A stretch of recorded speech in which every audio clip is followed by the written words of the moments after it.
Hello, my name is Abraham Klein, and today I'd like to bring you a video that honestly should not exist. In fact, none of the videos on this channel should exist, and I guess I should explain myself. The reason why I say that is because 27, almost 28 years ago, I was born March 10th, 1991.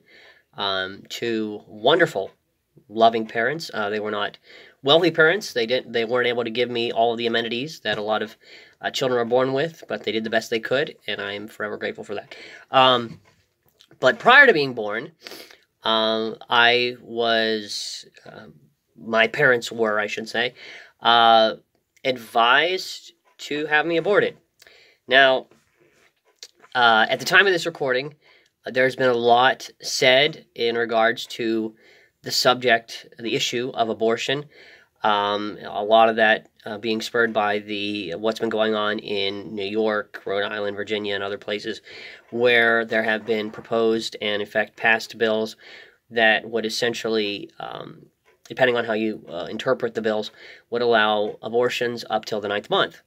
And, of course, that has brought on a lot of debate and emotionalism, if you will, from both sides of both the pro-life and pro-choice argument. And really, it's not.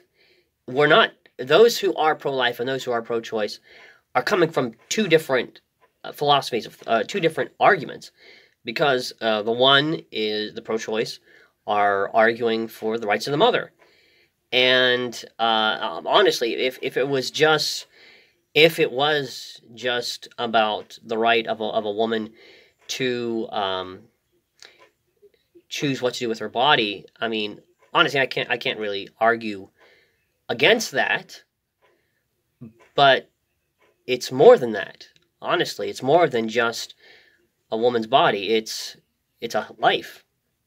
It's about a life, regardless of whether you call it an embryo or a fetus or an unborn baby. It is a life.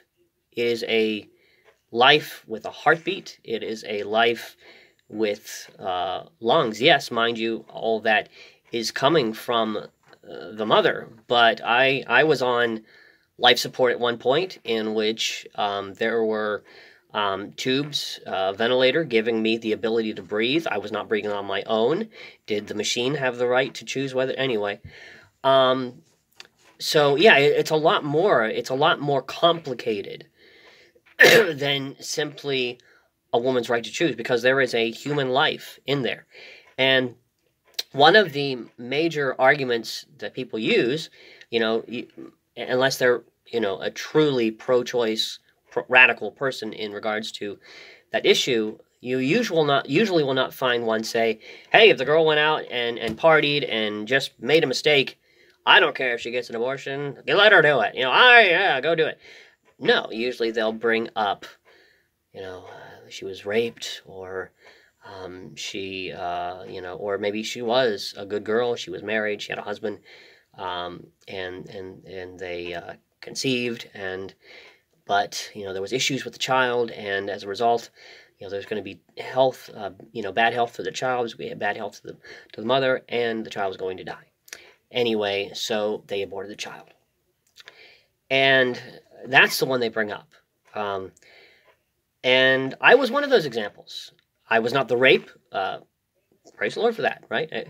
But I was the example in which the health of the child and the health of the mother were both in jeopardy. And one thing a lot of people don't bring up is that my dad was absolutely distraught over this situation. And I realized today that, fatherhood has basically been limited to a photo shoot on the day of birth and you never see them again. But all that aside, my dad was very, very distraught about all this. But, him and my mother were basically advised, because I was going to be born with this rare condition called cystic hygroma. They were basically advised, he could die anyway. He could die anyway. So you probably want to end the pregnancy, abort the child, basically. And they decided against it. and I was born a month early. I was born at eight months. I can't remember how many weeks that is, but 8 months. I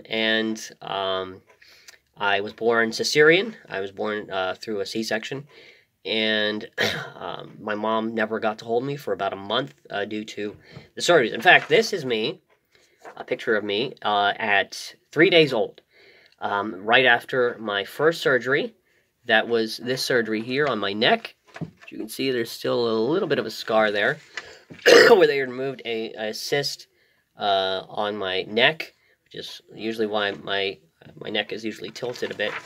And then there was this one here, and that one was removed about 21 days after my birth.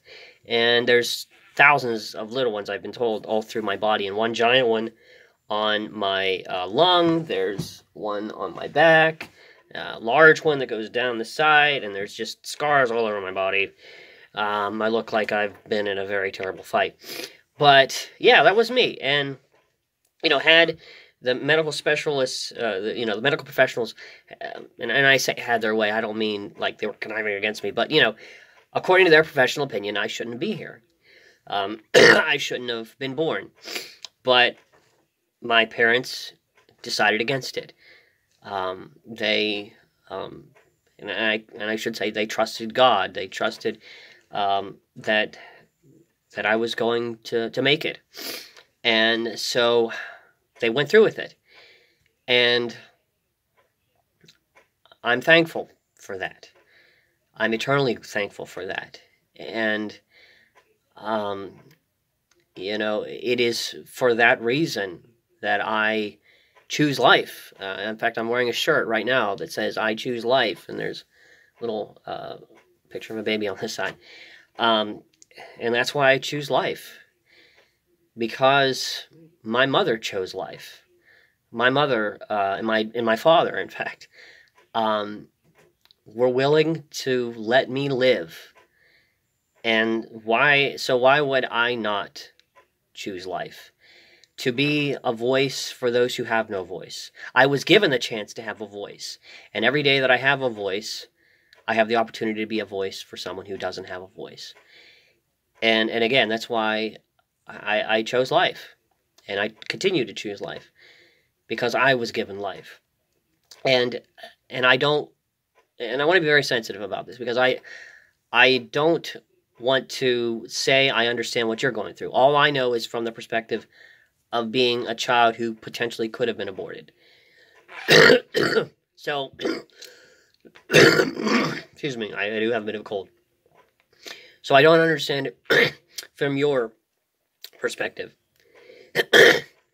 But I can say to anyone, and I would encourage anyone who might be going through a similar situation as my mother did, that if you choose life, I can honestly say from the perspective of one who was given the opportunity to live, that the child that you don't know and are, in fact, at this moment, maybe even ashamed to admit exists, that child will be very grateful because you decided in your love and compassion to put them above you. And I can honestly say I can never thank my mother enough.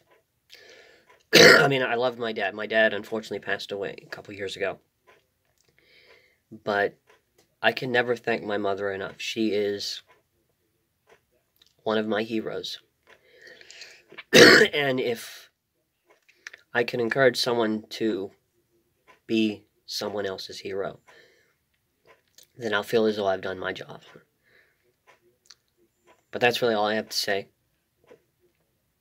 I hope that this video has been an encouragement and a blessing to somebody. Thank you.